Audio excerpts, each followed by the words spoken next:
Palaso kyakoze Alien Skin kibadde kika akatambi nkalina mu maaso awo ate ye Dr. Jose Chameleon naye akatambi ngenda beera nga bwentyo nkakuwa buterevu ninga nkusaba subscribe nga atanaba nawe atana likinga video gena maaso botyo oberenga ogiraikinga sijalosi sigaba bondi siwa polisi byomugeto bya kusasulirawo ekokolo musango tukumalirawo batabira mbabulira fwe tugambayo wano teri agambayo bwe tukyalewuwo nayo osemukayo enagwe nakyalira nasanga yaddukayo n'entebe y'ekibiina yagirekawo engendereza nze nina bifu bwenina kyalina okugunjula obuninga nga bina buno bubatawanya moyo swap bwenaba kabonero kalaba n'amagezi bwefuka teri nyamulala kati manya saizi oba togimanyi jamukalo nabireko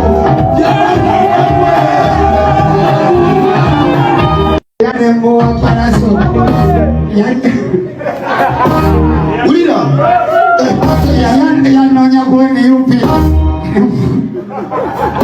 yanonya kweni kota nemukuja nemuwa paraso najanina era nemuwa paraso nansaba omukwano kyengo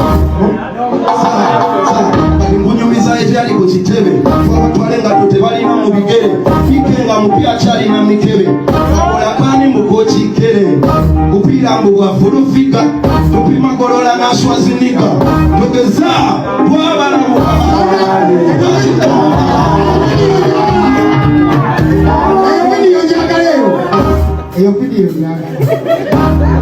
bwetyo yabadde freestyle mwana mulenzi Palaso gyayiseemu nabeera nga neera alumba omusajja w'okukabira Alien Skin. Embeera nno bwetyo bwekyayimiridde mbeera ekyali ya lutalo sematalo mu makati ga Alien Skin ne Palaso. Babadde mu rehearsals eza concert eya King Saha. Kankongereko n'akatambi katono nnyo tweyongere maaso oluvannyuma.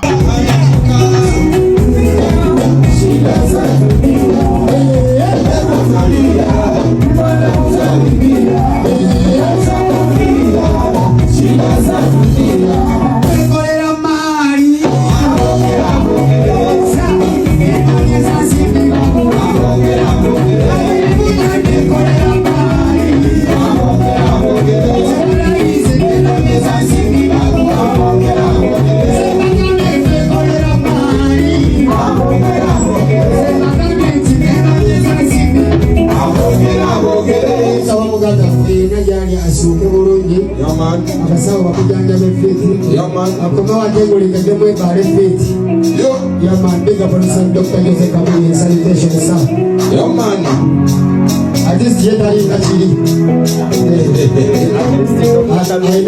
ainamu na ye mistake ze na itari kachiri Adis Chameleon mutera yoko mukono nogama njiri chiri chasu abefiti na chiri chasu ati wochira kachiyongera munda kubusimu ati fiti kolechi abane tubasomesa kubanga kiri tugunjule so tusaba asuke bulungi malaika eziwonya zimukwateko nebile ebirala bitwagala biterere nabyo zituyambe kubudde obubenyini zimukwateko zimugambe bakola kuwangala byonna byebagamba babigambya mukwano tubitwala bubi ojja kubiwuliriza ng'olina abalabe baffe babisiige bata kubagala biwombe so fetubyogera lwa bulungi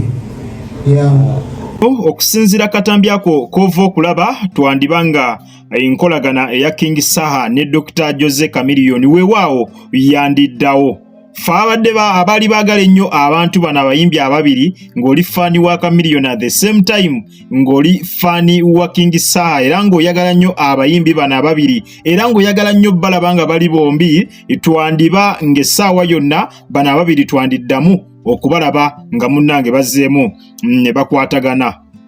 Oluvannyuma lwa King Saha okuvaayo emabegako n'agamba nti Dr. Jose Chameleon alina ebibeera mbw alinamuko ku mpisa embi era ennaku zino babadde tebakyali makambugu babadde tebakyali bamukwano nga we baali edda. Oluvannyuma lwa King Saha okuvaayo n'atabukira Dr. Jose Chameleon naye mu katambi kova okulaba babadde mu rehearsals n'abeera nga bw'atyo ayimba ennyimba za Dr. Jose Chameleone ate n'agenda ne maaso n'abeera nga bw'atyo amwagaliza okusuuka amangu. Ekyo nno nkyongera okukakasa n'okulaga nti essaawa yonna omukwano gwa Dr. Jose Chameleone ne King Saha gulabika nga munnange gugenda kuddawo. Mwabadde baagala okulaba abantu bano nga bali babiri. Essaawa yonna mwandibalaba nga bali babiri. Sinakindi nga ne ku konsati Dr. Jose Chameleone yandiyitirayoko ewa King Saha. Embeera yo bwetyo bweri munnange nga abwogirabye sayidi zeeyo. Bano bo omukwano gwandiba nga gugenda kukomawo oluvannyuma lw'olutalo ssematalo olubadde mu makkati gaabwe. Kale katulinde tulabe wa gye binaggwera. Ayo sayidi zeeyo ne tweyongereko maaso. Bobi Wine ate yasuubiza kapere bw'atyo amaze mwanatu n'akituukiriza. Bano bagenze Dubai olunaku olwaleero. Kankuwe katambi katono nnyo Bobi Wine ng'asuubiza kapere n'oluvannyuma nzije nkulage nga bagenda. Wayo nesala ya ate yaleye wafe ya jimenyanze ati eya ina sente naye muzeyi nga ne mubinyo keti jali nali nyina muwasa no abantu kapele kwate ngati yango bere nayo bigere kapele ngato jajiba ndabo wawo mukisa kunjo nani Big Eye. Nande banda kepusu bandange. Ye. Ega nyinyi. Kubabela nyo ono mukuluka sita kwa wapichi pichi. Oyo yakobange bol pawati na ajiboba. Nino kera ye namba kusoso mijaneta kula. Namuyamba. Bobi. Eya dala. Nina abala. Neze bangamba wamalayo. Ani yakulimba. Bangamba kaperi ya mayo, kaperi ya kwata. Zira mbadde nkunonya kumpa ku majja 5. I love you so much, my president. Amen. I love you so much, my president. Bobi kigambo kyange kiteke mukwe. Nange nfunire chance. Nyonyi. Selector David kati ngenda kukwasa oyo Selector David. Oyo. Enyonyo jirina. So. Enyonyo ya kapere. Ekwaji milala. President ayo kenda president. Kwamu. Enyonyo jirina. Gawe fana ningo mkubi niko. Bano jina komazi. Katambikeeko kova okulabika nga mwanatu olabako. Nkujjukiza subscribing atanaba ku subscribing naawe atanaba kulekinga video eno. Genda maaso buterevu bwoti oberenga video jimpeera like. Kakati awo nno kapere yali agenze kubeera nga akyalirako His Excellency Robert Sentamu Kyagulanyi oluvannyuma bwe bamukuba akacupa kati ya gaasi kugulu ne kamuleetera obukosefu era ebiseera byo yali atambulira ku miggo nga bw'omulabye mu katambi ake. Era abantu bangi nnyo bagenda nnyo okubeera nga mwanatu bakyalira ku Robert Sentamu Kyagulanyi. Mu bagenda mwe mwali kapere yagenda n'akyalira ku Bobi Wine. Kyatamanya nti gwego omukisa gwe ogwali gulese okubeera nga bwatyo agenda kubeera nga gwe mulundi gwe ogugenda osooka okulinnya ku nnyonyi. Era ng'ekirooto kyekyo Bobi Wine yalina okubeera nga bwatyo akituukiriza. Mu katambi ako kenva okubeera nga nkulaga omukulu kapere yasaba Bobi Wine amuweeyo omukisa, amuyambe, amuwe ku masannyalaze, wamala omuwa ku masannyalaze amuyambe atuuse ne atuukirize n'ekirooto kye eky'okubeera nga bwatyo alinnya ku nnyonyi. Olunaku olwaleero ebifaananyi nga bwe mbirabo ebiri mu kuyitaayita ku screen yo, awo mukulu kapere ne His Excellency Robert Sentamu Kyagulanyi balinnye ne bagenda e Dubai. Ekintu ekirooto kya kapere Bobi Wine bwatyo bwakituukiriza ekyokubeera nga kapere amubbanga lyabadde amaze mu industry eya comedy abadde nga mwanatu talinnyangako ku nnyonyi bwatyo. Era omukulu Bobi Wine ekirooto kye bwakituukiriza.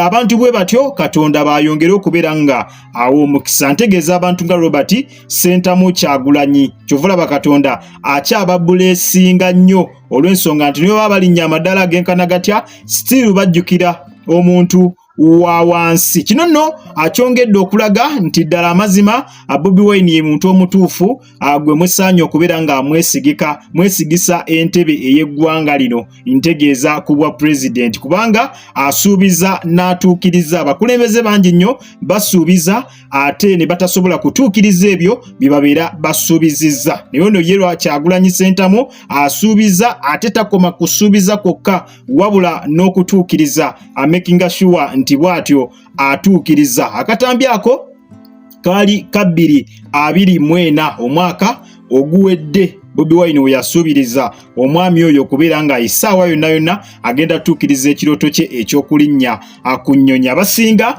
bagamba bikomyawo, bagamba oyo alimba, bagamba oyo abadde anoonya simanya amasannyalaze ng'agafunira kapere talina gy'agenda mulinnyisa nnyonyi. Naye olunaku olwaleero ekirooto ky'omusajja bw'atyo nno munnange asobodde okubeera nga akituukiriza n'amulinnyisa ku nnyonyi. Leero twogerera essaawa eno baabuuse dda bali mu Dubai, embeera yo bwetyo bweri sayidi zeeyo. So ye mukulembeze gw'olabira ddala nga ajja suubizanga atuukirize. Waliyo abakulembeze abasuubiza ate ne bamala ne beerabira ebyo bye babeera bakoze eki, bye babeera basuubizizza. Kale ono asi ye mukulembeze ekikulu ekyo, ye mukulembeze asuubiza ate mwattu n'amala n'atuukiriza, era bw'atyo bw'atuukiriza ekirooto ky'omukulu kapere. Embeera yo bwetyo bwekyali sayidi zeeyo. Updates zonna tujja beera nga bwe tutyo tuzikutuusaako obutereevu. Kusaba kimu, subscribing atanaba kusubscribinga, naawe atana likinga video genda maaso bwotyo beere nga ogilikinga. Bwotyo nno ku Mukutu Jika Media bw'obadde nkwebaza nnyo olwakadde k'otuwa n'obeera nga mwanatu olaba video zaffe bwotyo n'obeera nga ozimalirako ddala. Weebale nnyo, weebalire ddala. Gwatulabira mu ggwanga Uganda naawe tukwebaza. Naawe ali mu kakkalabya emirimu mu nsi ez'ebunaayira naawe tukulamusaako era ne tukwebaza n'egyo gyonna gyonna munnange gy'otuusaako engalo. Kale tukkirize atukwerekereze akuume atakuumira mpeera. Mweraba.